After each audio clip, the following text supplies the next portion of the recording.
अच्छा, फिर हमारे पास आता है न्यूटन्स लॉ ऑफ मोशन। अब न्यूटन के मोशन के कौन कौन से लॉज होते हैं, किस किस तरह के लॉज होते हैं, न्यूटन साहब ने बहुत जो है ना सारा हमारे लिए पढ़ने के लिए छोड़ दिया। अब हम बढ़ते हैं न्यूटन के लॉ। न्यूटन साहब ने पहला लॉ हमें क्या बताया? न्यूटन हमें क्या बताता है? न्यूटन हमें ये बताता है कि जब तक किसी एक ऑब्जेक्ट को आप किसी एक्सटर्नल फोर्स से चलाते या रोकते नहीं, जब तक आप किसी एक ऑब्जेक्ट, कोई ऑब्जेक्ट पड़ा हुआ है, जब तक आपने उसको हाथ, वो किसमें, रेस्ट की हालत में, जब तक आपने उसको हाथ से मूव नहीं किया वो रेस्ट में ही रहेगा, वो मूव नहीं करेगा। और कोई बॉल मूव करी, जैसे मैंने एग्जांपल दी थी लास्ट टाइम फुटबॉल की, कि फुटबॉल आपकी तरफ चलते हुए आ रही है, अब जब तक आप उसको स्टॉप नहीं करोगी वो चलती रहेगी, ठीक है, वो चलती रहेगी, वो आगे जब आप उसको स्टॉप कर दोगे तो वो स्टॉप होगी। तो वो चल रही है मतलब आप स्टॉप नहीं कर रहे और वो चल रही है, तो यानी कि वो स्टेट ऑफ मोशन है। व्हाट इट मीन्स इज कि कोई भी ऑब्जेक्ट अपनी स्टेट मेंटेन रखती है जब तक उसके ऊपर कोई एक्सटर्नल फोर्स ना आए, ठीक है। कोई भी ऑब्जेक्ट अपनी पोजीशन मेंटेन रखती है या अपनी स्टेट यानी स्टेट ऑफ रेस्ट या स्टेट ऑफ मोशन मेंटेन रखती है, स्टेट ऑफ रेस्ट या स्टेट ऑफ मोशन मेंटेन रखती है जब तक उसके ऊपर कोई एक्सटर्नल फोर्स एक्ट ना करे, ठीक है। ये भी लिखा हुआ है, player kicks the ball to each other, when a player kicks the ball the kick is an unbalanced force, it send the ball in the new direction and new speed और keeps the ball rolling etcetera etcetera. वो यही बात कह रहे हैं कि वो ball आप मूव कर रहे हैं तो बॉल घूम कैसे रही है, रुकती क्यों नहीं है, जो भी उसका सिंपल यही आंसर है कि आप जो है वो क्या करते हो, कोई भी एक्सटर्नल फोर्स जब तक दूसरी फोर्स नहीं लगेगी, यानी आपने किक किया वो बॉल मूव कर रही है, अब जब तक कोई दूसरा बंदा किक नहीं करेगा या उसको रोकेगा नहीं वो बॉल मूव करती रहेगी, ठीक है। इसीलिए इसकी जो एग्जांपल है, if the net external force acting on A object is zero, the object will maintain its state of rest और यूनिफॉर्म मोशन। अब इसका क्या मतलब है, इसका और सबसे इम्पोर्टेंट बात, हमने इस चैप्टर के ग्रैंड टेस्ट का जो प्रैक्टिस टेस्ट है उसका लिंक हमने डिस्क्रिप्शन में डाल दिया है। आप डिस्क्रिप्शन में जाकर ये ऊपर पहला लिंक है प्रैक्टिस ग्रैंड टेस्ट को, यहाँ पे जाएं और सॉल्व करें और प्रैक्टिस करें। यहाँ से आपने अगर प्रैक्टिस कर ली, आपके एग्जाम्स के अंदर MCQs के अंदर 100% मार्क्स गारंटेड है। उसके अलावा अगर आपको हमारे फ्री नोट्स चाहिए, lecture, guest papers, model papers चाहिए, तो इस पहली वाली लिंक पे क्लिक करके आप हमारे चैनल को ज्वाइन हो जाए और दूसरी वाली लिंक को क्लिक करके आप हमारा व्हाट्सएप ग्रुप है इंपॉर्टेंट प्रीमियम, उसको ज्वाइन हो जाएं, ठीक है। अगर आपको ट्यूशंस वगैरह के अंदर एनरोल होना है, कोई डाउट है, तो ये हमारा व्हाट्सएप नंबर, इस पर क्लिक करेंगे आप डायरेक्ट व्हाट्सएप पे चले जाएंगे और तमाम बुक्स के PDF इस वाले यहाँ पर आखिरी वाले आपके पास गिवन है, आप यहाँ से कोई भी बुक उठा सकते हैं, आपकी जो मर्जी चाहे, सारी की सारी क्लासेस का। इसके साथ साथ आपसे रिक्वेस्ट है, आप चैनल को सब्सक्राइब और वीडियो को लाइक भी करते हैं। हम लोगों ने आपके लिए एक पेज निकाल दी है हमारी, जिसके अंदर आपको फिजिक्स की पूरी तैयारी करवाई जाएगी और फिजिक्स की लाइव ऑनलाइन क्लासेस जूम पर दी जाएंगी, आपको पूरी बुक कवर करवाई जाएगी और आपको एग्जाम के हिसाब से भी प्रिपेयर किया जाएगा। चैप्टर टेस्ट होंगे, आपकी वीकली टेस्ट लिया जाएगा और सबसे इंपॉर्टेंट चीज़, आपके एग्जाम राइटिंग मेथड सेशंस दिए जाएंगे कि भाई एग्जामिनर को क्या चीज़ चाहिए, एग्जाम के पेपर के अंदर लिखते कैसे हैं। और सबसे इंपॉर्टेंट, हमारे guess paper, target paper, model paper जो हम देते हैं ना आपको, गेस पेपर, उससे 60 to 70% तो आपका पेपर लग ही जाता है, तो आपकी 70% तो तैयारी हो गई। और अल्हम्दुलिल्लाह अल्हम्दुलिल्लाह अल्लाह के शुक्र से हमारे बच्चों के 85 से 90% से अबव आ ही जाते हैं बिल्कुल आसानी से, जो इस चीज़ को फॉलो करते हैं। और इसकी फ़ी पता है पूरे साल की एक सब्जेक्ट की कितनी है? सिर्फ और सिर्फ 3,000 रुपये आप लोगों के लिए। पहले पिछले साल 12,000 थी, उससे बड़ी भी थी, लेकिन अभी आप लोगों के लिए हमने कर दिए सिर्फ और सिर्फ 3,000 रुपये। और जिससे आप लोग इजीली ले पाएँ पूरे साल, 1 ईयर के लिए हर चीज़ दी जाएगी। और आपको जो लाइव क्लासेस ली जाएंगी आपको जूम पर दी जाएंगी, ठीक है, हमारी ट्यूशन में, और उसकी रिकॉर्डिंग्स भी आपको दी जाएंगी। अगर आपको रजिस्टर करना है, इस व्हाट्सएप नंबर पे मैसेज करें, आपको यहाँ पे हम बता देंगे कैसे पेमेंट करनी है और कैसे फ़ी भेजनी है, और आपको हम हमारे ऐड कर लेंगे। लेकिन ये सबसे बड़ी डील, जितना जल्दी लेंगे उतना आपके लिए फ़ायदेमंद होगा। यही मतलब है कि अगर कोई ऑब्जेक्ट उसके ऊपर फोर्स, अगर उसकी नेट एक्सटर्नल फोर्स, अब नेट एक्सटर्नल फोर्स का ये भी मतलब हो सकता है कि उसके ऊपर फोर्सेस लग रही हैं लेकिन वो फोर्सेस इक्वल है तो वो कैंसिल आउट हो रही हैं, और इसका मतलब ये भी है कि उसके ऊपर कोई फोर्स लग ही नहीं रही। तो यानी कि दोनों केसेस में क्या होगी कि उसके ऊपर नेट फोर्स जीरो होगी, तो यानी कि अगर वो बॉडी रेस्ट पे है तो रेस्ट पे ही रहेगी, अगर वो मूव कर रही है तो वो मूव करती रहेगी। It means in the absence of external force, यही मेन पॉइंट है कि it means in the absence of external force, an object at rest it will remain at rest, ठीक है। And while an object in motion will continue to move with constant velocity, ठीक है। कि अगर कोई चीज रेस्ट में है तो वो रेस्ट में रहेगी, अगर कोई चीज मोशन में है तो वो मोशन में रहेगी। अब एफ नेट इज, इसका मतलब क्या है कि एफ नेट 0 है, then delta V 0, delta is change in velocity, यानी कि वेलोसिटी भी कांस्टेंट है, वेलोसिटी तो चेंज ही नहीं हो रही, change in velocity is equal to 0 और एक्सेलरेशन 0। जब हमें पता है जब वेलोसिटी जब 0 होती है, चेंज इन वेलोसिटी 0 होता है, तो एक्सेलरेशन ऑटोमेटिकली 0 होता है, because acceleration is equals to change in velocity upon time. इनमें से कोई भी चीज आपको ऐसे है जो नहीं समझ में आती है, नहीं पढ़ी हुई है, तो डू लेट मी नो, ठीक है। तो एक्सेलरेशन भी आपका 0, तो यानी ये तीनों टर्मिनोलॉजीज न्यूटन की फर्स्ट लॉ पे क्या होती है, 0 होती है, ठीक है।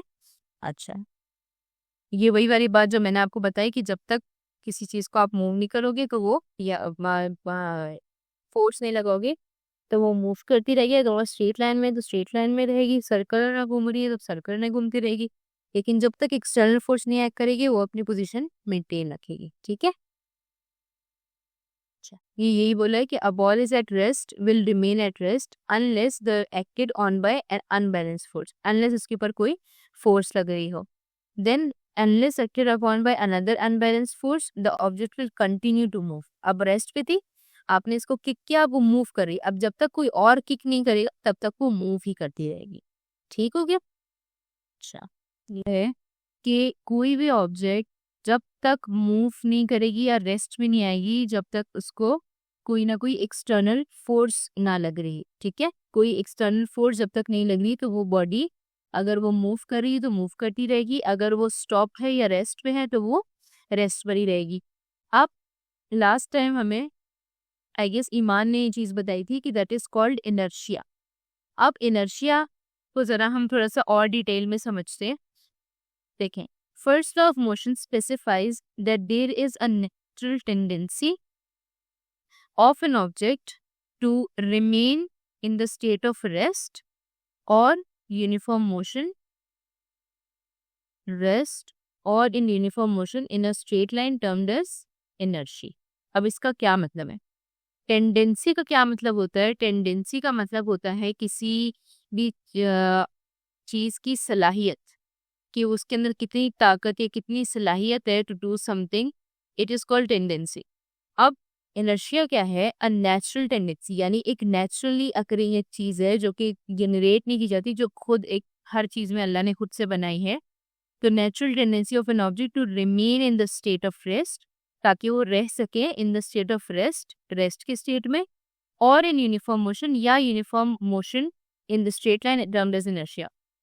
फॉर मतलब इसका यही एग्जैक्ट वही चीज जो हमने फर्स्ट लॉ में पढ़ी थी कि एक बॉडी जब तक रेस्ट में रहेगी, मतलब कि बॉडी जब तक आपको उसको कोई फोर्स नहीं लगाएंगे तो वो मोशन में है तो मोशन में रहेगी, रेस्ट में है तो वो रेस्ट पे रहेगी। अब इनर्शिया क्या है? इनर्शिया ये है कि अगर एक बॉडी है, उसको आप जो है वो मूव कर रही थी, उसको आप एकदम से स्टॉप कर रहे हो, तो वो स्टॉप तो होगी लेकिन थोड़ा सा रेजिस्ट करेगी रुकने से पहले, यानी थोड़ी सी वो, जैसे अगर वो भाग रही थी, वो कोई बंदा जो है वो भाग रहा था, अब उसको रोकी, वो थोड़ा सा आगे तक के रुकेगा, थोड़ा सा झटका खा के रुकेगा, मतलब कि उसके अंदर इसकी बॉडी जो है वो उसको चाह रही थी कि वो भागे, लेकिन आपने उसको रोक दिया। तो ये जो थोड़ा सा एक झटका आता है ना, एक थोड़ा सा एक स्टेप आगे बंदा बढ़ जाता है, ये एक चीज क्या होती है? दिस इज कॉल्ड इनर्शिया, ठीक है। ये फर्क है फर्स्ट लॉ ऑफ मोशन में और इनर्शिया के अंदर, ठीक है। अब इसको बहुत अच्छे से हम जरा समझते हैं। हमारे पास एक एग्जाम्पल होती है, किसकी एग्जाम्पल होती है? हम कोई वाली एग्जाम्पल नहीं लेते, हम ये वाली एग्जाम्पल लेते हैं बस की। बहुत अ, अच्छी एग्जाम्पल है, बहुत अच्छे से इसमें समझ में आएगा। अब देखिए, फर्स्ट तरह कि यू आर सिटिंग इन अ बस, ठीक है। आप लोग जो है वो बस में क्या है, चले आप लोग बैठे भी नहीं, आप बस में खड़े हुए, like this man is standing over here. तो आप लोग क्या है, बस में खड़े हुए हैं। अब उससे क्या होगा कि जब आप बस की बॉडी में हैं तो यानी कि आप बस के साथ कांटेक्ट में है, तो यानी आप भी बस का हिस्सा हुए, तो समझ लें कि आप भी एक तरह से क्या हुए, बस का ही हिस्सा है। तो जिस स्पीड से, जिस मोशन से बस मूव करी, उसी मोशन से, उसी स्पीड, वही स्पीड आपकी बॉडी की भी है। अब बज़ाहिर तो आप खड़े हुए, आप क्या हैं, आप खड़े हुए यहाँ पे, आपको तो लग रहा है कि आप रेस्ट पे हैं, आप सीधे खड़े हुए, आप तो नहीं चल रहे। बट अगर मैं बाहर कोई बंदा है, अगर यहाँ पे बाहर, यहाँ बाहर एक बंदा खड़ा हुआ है, ठीक है, और वो बंदा इस बस को देख रहा है और वो आपको भी देख रहा है, तो उसकी नज़र में तो आप चल रहे हैं ना, उसकी नज़र में तो आप बस के साथ-साथ मूव कर रहे हैं, जैसे बस मूव कर रही है, आप भी वैसे ही मूव कर रहे हैं। तो फॉर फ्रॉम हिज पर्सपेक्टिव, यानी कि जो ऑब्जर्वर है उसकी पर्सपेक्टिव से, उसके नज़रिए से आप क्या हैं, मोशन में हैं। यानी कि जो बस की स्पीड है, यानी जितनी तेज़ी से बस आगे चल रही है उसी तेज़ी से आप भी आगे बढ़ रहे हैं बस के साथ ही, बिकॉज़ आप ये बस का क्या है, हिस्सा हैं। अब क्या होगा कि जैसे ही बस रुक रही थी, बस चल रही थी, आप साथ चल रहे थे। अब ऐसा हुआ कि आपको एक स्टॉप पे रुकना था, ठीक है? एक स्टॉप आया, उस स्टॉप के ऊपर जो है वो आपको एकदम से रुकना है। अब क्या हुआ कि आपने बस तो चल रही है, बस से आपने क्या किया, छलांग मारी। अब अगर आपने कभी, आप लोग बस में बैठे हो या आप लोग को ये आइडिया हो इस चीज़ का, तो जब आप चलती बस से जब आप छलांग मारते हैं तो आप थोड़ा-सा आगे, थोड़ा-सा की तरफ गिरने की, ऐसा लगता है गिर रहे हैं, या थोड़ा-सा और आगे, मतलब आप चलते हैं कुछ कदम, आप फ़ौरन नीचे आके फ़ौरन जंप करके आप स्ट्रेट नहीं खड़े हो सकते, आप गिरने लगते हैं, ठीक है? तो ऐसा क्यों होता है? हालाँकि आप तो अंदर भी रेस्ट में थे, बाहर भी आप रेस्ट में आए, लेकिन अंदर आप रेस्ट में नहीं थे। सॉरी। अंदर क्या था, आप रेस्ट पे नहीं थे। अंदर आप रेस्ट पे क्यों नहीं थे? क्योंकि आप बस का हिस्सा थे और बस के साथ ही आपकी भी स्पीड थी। तो जैसे ही आप जो है वो जंप करने लगे, तो आपकी जो बॉडी के अंदर जो एक इनर्शिया डेवलप हुआ हुआ था, जो कि मूव कर रहा था आपकी बस के साथ, तो वो जब आप जंप करते हैं तो आपकी बॉडी के अंदर जो इनर्शिया है वो आपको पुश करता है थोड़ा-सा और आगे चलने के, हाँ, ठीक है? कि वो जो आप जिस मोशन में थे वो मोशन थोड़ी-सी कंटिन्यू रहे, जिसकी वजह से आप गिरने लगते हैं एकदम से, थोड़े से 2 कदम आगे चलते हैं, ठीक है? फिर जाके आप रेस्ट पे आ जाते हैं। तो ये जो एक हटका सा जो जर्क है, ये झटका है, जो आगे से आप थोड़ा-सा कदम आपके बढ़े हैं, तो this is what is called inertia, ठीक है? ये क्या होता है आपके पास? इनर्शिया होता है।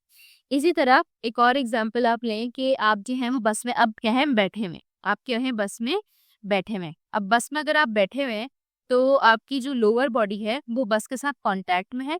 आपकी अपर बॉडी बस के साथ कॉन्टैक्ट में नहीं है। यानी कि समझो आपने टेक नहीं लगाई हुई, आप बिल्कुल आगे होके बैठे हुए हैं, सिर्फ़ जो आपकी जो लेग्स हैं वो आपके साथ बस के साथ कॉन्टैक्ट है, लेकिन जो आपके ऊपर जो आपकी ऊपर वाला रीजन है वो बस के साथ कॉन्टैक्ट में नहीं है।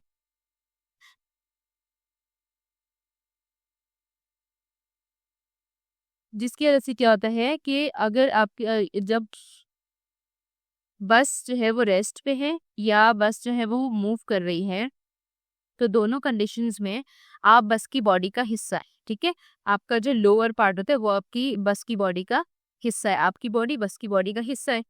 अब क्या हुआ कि आप जो है वो आराम से बैठे में, बस अभी क्या है, रेस्ट में थी, आप भी रेस्ट पे। जैसे ही क्या हुआ, अब आपकी जो अपर बॉडी है वो रेस्ट में है, नीचे अपर की बॉडी, नीचे वाली जो बॉडी है वो बस के साथ कांटेक्ट में है। अब क्या होता है कि जैसे ही बस स्टार्ट होती है, अगर आप लोगों ने देखा हो, जैसे ही बस या आपकी गाड़ी या बाइक जो भी, जब कोई चीज स्टार्ट होती है तो एकदम से आप पीछे की तरफ गिरने लगते हैं, ऐसे लगता है कि आप पीछे की तरफ जा रहे हो, ऐसा ही होता है। अब ऐसा क्यों होता है? ऐसा इसलिए होता है कि जो आपकी जो ऊपर बॉडी जो रेस्ट में थी, जो एक जगह पे थी, अब वो नीचे वाला जो आपका हिस्सा था वो बस के साथ कांटेक्ट में, तो जैसे ही बस मूव किया या गाड़ी या बाइक ने मूव किया, तो वो जो नीचे वाला हिस्सा है वो बाइक के साथ या गाड़ी के साथ या बस के साथ आगे मूव करने लगा। अब बज़ाहिर तो पूरी बॉडी को मूव करना चाहिए, लेकिन जो ऊपर वाला जो हिस्सा जो कि हवा में है, या यू कैन से कि कांटेक्ट में नहीं है विद द बस, तो उस हिस्से में जो इनर्शिया डेवलप हुआ, क्योंकि वो हिस्सा रेस्ट में था, तो वो हिस्सा रेस्ट को डेवलप करने के लिए या रेस्ट को थोड़ा-सा रिटेन करने के लिए वो थोड़ी हिम्मत करेगा। यानी कि अगर वो, जैसे कि बॉडी रेस्ट में थी, तो वो थोड़ी-सी बॉडी आपकी पीछे ही रहेगी कि नहीं, अभी रेस्ट ही करना है। लेकिन जैसे ही बस आगे चली जाती है, फिर आप भी बस के साथ आगे ही चले जाते हो। लेकिन वो जो बिल्कुल स्टार्ट में एक झटका आता है जिससे आप पीछे की तरफ पुश हो जाते हो, तो वो आपके पास क्या होता है, इनर्शिया की वजह से होता है। ठीक है? तो ये आपके पास एग्ज़ाम्पल्स हम ले सकते हैं इनर्शिया भी। अच्छा, इसके अलावा हमारे पास अब ये वाली एक और एग्ज़ाम्पल है। ये एग्जाम्पल किस तरह की है कि एक ग्लास है, ठीक है? इसमें वाटर है या जूस है, व्हाटएवर आपने कुछ भी रखा हुआ है। इसके ऊपर एक जो है वो एक पेपर है या प्लेट है या कोई भी क्या कह सकते हैं, कार्ड रखा हुआ है, और उस कार्ड के ऊपर एक जो है आपका कॉइन रखा हुआ है, ठीक है? अब क्या हुआ कि ये सब कुछ किस हालत में, सब कुछ रेस्ट में। अब आपने क्या किया, आपने इस कार्ड को पुल किया। अब जब आप इस कार्ड को पुल करेंगे तो कॉइन कहाँ है, रेस्ट में। अब जब कार्ड को आप बहुत तेजी से आराम आराम से पुल करेंगे तो ऑब्वियसली वो कॉइन भी साथ ही आएगा, लेकिन आप एकदम से तेजी से जब कार्ड को पुल करेंगे तो ये कॉइन रेस्ट पे था ना, तो वो थोड़ी देर रेस्ट पे रहना चाहेगा, उसके बाद ये एकदम से नीचे गिरेगा। क्या करेगा, थोड़ी देर ये रेस्ट पे रहेगा, लेकिन उसके बाद फौरन से ये क्या करेगा, नीचे की तरफ गिरनेगा, या फिर नीचे एकदम से ये मतलब कि, क्योंकि जाहिर सी बात है इसके अंदर की नीचे से कार्ड हट जाएगा तो ये कॉइन खुद ब खुद क्या हो गया, नीचे ग्रेविटी की वजह से आ गया। लेकिन वो कार्ड के साथ नहीं मूव किया, क्योंकि वो आपने कार्ड बहुत तेजी से हटाया, तो वो जो आपके पास कॉइन है वो थोड़ी देर इनर्शिया की वजह से रुका रहा, जिसकी वजह से वो कार्ड से नहीं, वो डायरेक्ट ग्लास के अंदर जाके गिर गया। इसकी एग्जाम्पल सिंपल आप लोगों ने रियल लाइफ में देखी होगी। जो मैजिशियंस होते हैं, अगर वीडियोस में या कहीं देखा हो, जो मैजिशियंस होते हैं वो क्या करते हैं कि वो टेबल पे एक कपड़ा होता है और उस पे बहुत सारा सामान आता है। वो इतनी स्पीड से वो कपड़े को खींचते हैं कि वो जो सामान होता है वो एज इट इज पड़ा होता है, सिर्फ वो कपड़ा निकल के बाहर आ जाती है ना। वो स्पीड की वजह से क्या होता है कि जैसे ही वो निकलता है तो वो जो बाकी चीजें होती हैं वो थोड़ी देर उनके अंदर इनर्शिया होता है, उसकी वजह से वो उस पर रुकी रहती। ठीक है, यहाँ पे जो है आपके पास एक और एग्जाम्पल है, inertia of an object in मास।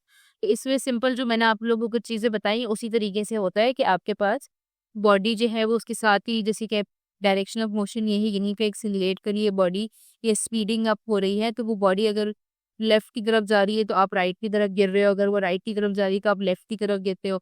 असल में आप जो है वो सेंटर की तरफ आप ज्यादातर गिरते। ये देखा होगा ना आप लोगों ने कि जब आप यू टर्न लेते हो अपनी गाड़ी में भी, तो अगर आप राइट की तरफ यू टर्न ले रहे हो तो आपकी बॉडी लेफ्ट की तरफ गिरती है, और अगर आप लेफ्ट की तरफ टर्न ले रहे हो तो आपकी बॉडी राइट की तरफ गिरती है। अब इसमें और भी चीजें आती है, जैसे कि सेंट्रीपिटल एक्सीलरेशन, सेंट्रीफ्यूगल एक्सीलरेशन, तो वो अभी आप लोगों की बात नहीं है।